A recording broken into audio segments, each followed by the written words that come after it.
바울은 아브라함이 하나님으로부터 의롭다고 인정함을 받는 것이 어떤 일을 해서가 아니었다는 것을 강조합니다. 창세기에서 성경은 분명히 아브라함이 믿은 것으로 하나님께서 의로 여기셨다고 하셨습니다. 사도 바울은 이 대목을 그냥 지나치지 않았습니다. 그리고 하박국 선지자가 전한 말, 나의 의는 오직 믿음으로 말미암아 살리라고 하신 그 말씀으로 결정적인 결말을 짓습니다. 로마서 4장에서 바울은 시편에서의 다윗의 고백을 더 인용합니다.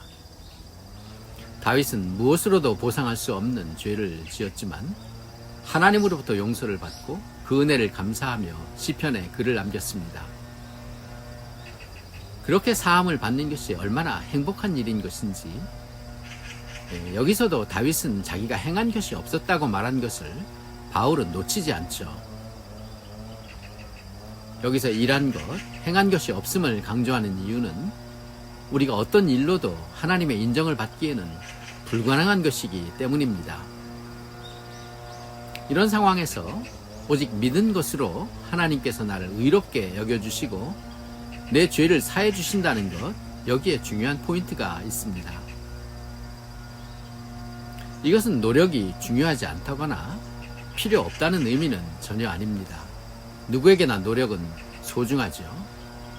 신앙생활에 있어서나 하나님의 일에 대해서도요. 바울도 처음엔 율법을 위해서 노력했고 나중에는 복음 전파를 위해 누구보다도 수고하였습니다. 그러나 신앙생활에서 하는 노력과 수고는 구원을 위한 조건이 아니라 구원받고 난 이후의 결과인 것이죠. 그래서 우리는 먼저 행복한 그리스도인이 되어야 합니다. 좋은 그리스도인이 되기 전에 말이에요. 행복한 그리스도인은 믿음으로 되는 것이지 노력으로 만들어지는 것이 아닙니다. 이것을 노력으로 하려고 한다면 내 오른편에 있는 행복을 잡기 위해서 왼편으로 지구를 다 돌다가도 지치고 말 것입니다. 이것이 율법적인 그리스도인의 전형적인 모습입니다. 율법적인 그리스도인은 결코 행복해질 수가 없습니다. 내가 행복하지 않으니까 남도 행복하게 해줄 수도 없지요. 그러니까 기도하고 성경 읽고 설교 듣고 은혜 받는 것도 좋지만 또 하나님의 일을 하는 것도 중요하지만 그 전에 주님을 믿고 주님과 친밀해지고 주님의 사랑을 경험하고 행복해지는 것이 중요합니다. 신앙을 행위에 의지하다 보면 다시 믿음으로 돌아가는 것도 힘들어집니다. 여기서 행한 것이 없다는 것은 물론 율법을 겨냥하고 있습니다. 바울은 모든 사람이 죄를 범함으로 하나님의 영광에 이르지 못한다고 하였는데 그것은 율법이 있고 없고를 막론하고 그렇다는 것입니다. 이미 죄인이 되어버린 우리는 설사 죄를 짓지 않는다고 해도 죄인이 아닌 것은 아니니까요. 율법은 이런 우리를 바꿀 수가 없습니다. 다윗은 그가 죄 중에 잉태되었다고 하였습니다. 거기에다가 그는 돌이킬 수 없는 범죄를 저질렀죠. 그리고 그것을 보상받을 수 있는 일을 한 것도 없습니다.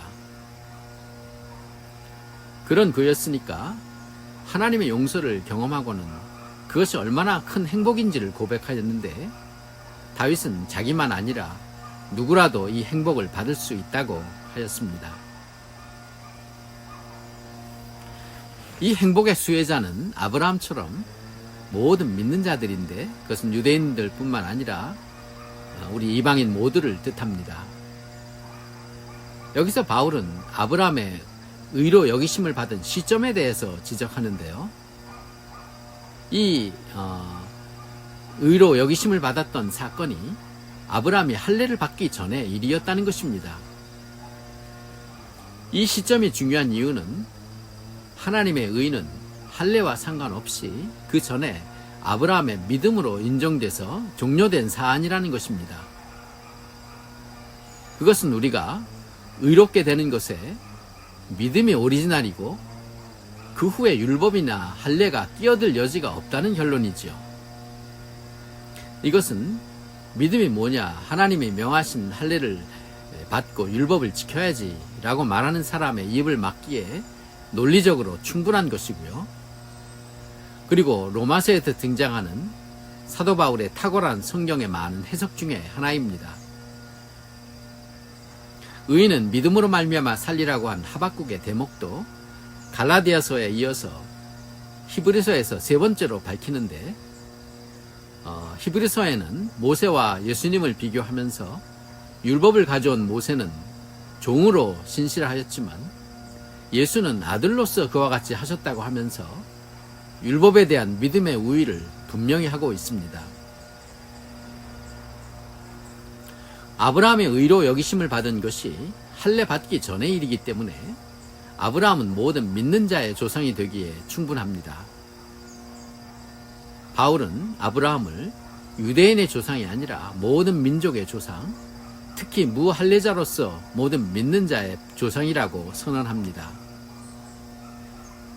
이후에 아브라함이 할례를 행해서 유대인의 조상이 된 것도 사실이지만 이미 그 전에 아브라함은 우리 모두의 조상이 되어 있었던 것이에요. 그리고 아브라함이 믿은 하나님은 죽은 자를 살리시고 없는 것을 있는 것처럼 부르시는 하나님이라고 하였습니다. 과연 하나님은 그에게 그런 분이셨어요? 죽은 자와 방불한 그에게서 아들을 주신 하나님은 아브라함의 믿음을 따르는 우리에게도 능히 죽음에서 살리시는 하나님이 되시는 것입니다. 의로 여기신다는 것은 인정해 주신다, 받아주신다, 용납해 주신다는 의미인데요. 이건 딱딱한 법률 용어 같지만 실은 많은 의미를 그 속에 내포하고 있습니다. 그것은 빚을 갚아주시거나 아니면 어떤 자격증을 수호하는 그 이상이 되는 것이에요. 하나님과의 아름다운 관계를 통해서 모든 좋은 것을 거기에 담을 수가 있는데 그것을 아브라함의 삶이 그대로 보여줍니다. 주님은 그를 의롭게 여겨주시고 그에게 약속을 주셨을 뿐만 아니라 친구처럼 친밀하게 아브라함을 맞아주십니다. 사도 야고보가 성경에서 그것을 언급하고 있습니다. 아브라함을 하나님의 벗이라고 칭하였다고 하였는데 그렇게 벗이 된 이유도 아브라함의 믿음이었다고 야고보는 밝히고 있습니다. 그리고 창세기 18장에는 아브라함이 하나님과 대화를 나누는 모습이 펼쳐지는데요. 그때까지 성경에서 볼 수 없었던 장면입니다. 하나님은 아브라함에게 내년에는 너에게 아들이 있을 것이라는 말씀을 해주시고는 그 후에 내가 아브라함에게 숨길 것이 있겠느냐고 하시며 소돔을 멸하시는 하나님의 계획을 아브라함에게 밝힙니다. 대단하죠? 아브라함은 어떻게 해서라도 롯이 살고 있는 그 성을 구하려고 주님께 부탁을 드립니다. 거기서 의인을 찾으면 그래도 성 전체를 의인과 함께 멸하시겠습니까? 라고 묻기 시작한 아브라함이 하나님과 딜을 하죠. 50명의 의인에서 시작해서 10명까지 낮추는데 하나님은 다 들어주십니다. 이건 마치 하나님과 마음을 터놓고 중대사를 의논한 것과 같은 장면이에요. 거기서 아브라함은 물론 하나님께 예의를 잃지 않았습니다. 아브라함처럼 하나님을 믿는 나도 주님과 친구가 될 수 있습니다. 주님이 하실 일을 숨기지 않고 내게 알려주시고 또 나와 상의까지 해주시는 친구가요. 주님은 나중에 모세와도 친구와 하듯 대화하셨고 다윗은 마음에 합한 자라고 하면서 그를 통해 하나님의 뜻을 다 이루시겠다고 하였습니다. 믿음은 우리를 여기까지도 이르게 할 것입니다. 하나님은 어떤 것보다 우리가 믿음을 가지고 하나님과 신뢰의 관계, 또 그렇게 돼서 하나가 되기를 원하실 것이고 그것으로 충분하다고 여기시는 것입니다. 그렇다고 물론 믿음이 쉬운 것은 아니었습니다. 아브라함이 들은 것은 믿을 수 없는 말을 들었지만 그는 믿음이 연약해지지 않고 오히려 믿음이 견고하여져서 의심하지 않고 하나님께 영광을 돌렸다고 하였습니다. 아브라함은 어떻게 그런 믿음을 가질 수 있었을까요? 그는 믿음에서 완벽한 사람은 물론 아니었습니다. 이삭을 낳기 전에 하갈을 통해서 이스마엘을 얻었고, 이삭을 낳기 한 해 전에는 찾아온 천사 앞에서 웃기까지 하였습니다. 그렇지만 그는 언제나 믿기로 결정하였고, 마침내 믿음을 지켜서 약속을 받을 수가 있었습니다. 하나님께서는 그의 믿음이 그렇게 되기까지 그와 함께 하셨습니다. 그의 시행착오도 주님은 다 받아주셨습니다. 이렇게 주님은 우리가 믿음에 이르는 전 과정 속에서 간섭하여 주십니다. 우리의 믿음도 한순간에 이루어지는 것은 아닙니다. 우리에겐 믿음의 선한 싸움이 있고, 우리가 그 싸움을 싸우는 한 해는 주님께서 도와주실 것입니다. 아브라함은 하나님이 이삭을 바치라고 하셨을 때 그의 믿음이 가장 좋았던 것처럼 보입니다. 그가 이삭을 데리고 제3일에 산으로 올라가면서 멀리 바라보던 바로 그곳이 후일에 예수님께서 십자가에 달리셨던 곳이었기 때문에 의미심장한 바가 있습니다. 그는 히브리서에서 말한 대로 하나님께서 이삭을 다시 살려주실 것을 믿었다고 하였습니다. 그의 믿음은 이렇게 견고하여진 것입니다. 우리도 이 세상에서 살지만 믿음의 세계 속으로 들어가야 합니다. 아브라함의 세계, 그리고 다윗의 세계가 곧 믿음의 세계였던 것처럼요. 거긴 세상이지만 세상이 아니었어요. 마태복음 첫 장에서 우리 주 예수 그리스도의 육신의 족보를 소개하면서 거기에 아브라함과 다윗으로 대표되는 또 믿음의 이방 여인들을 등장시키고 있습니다.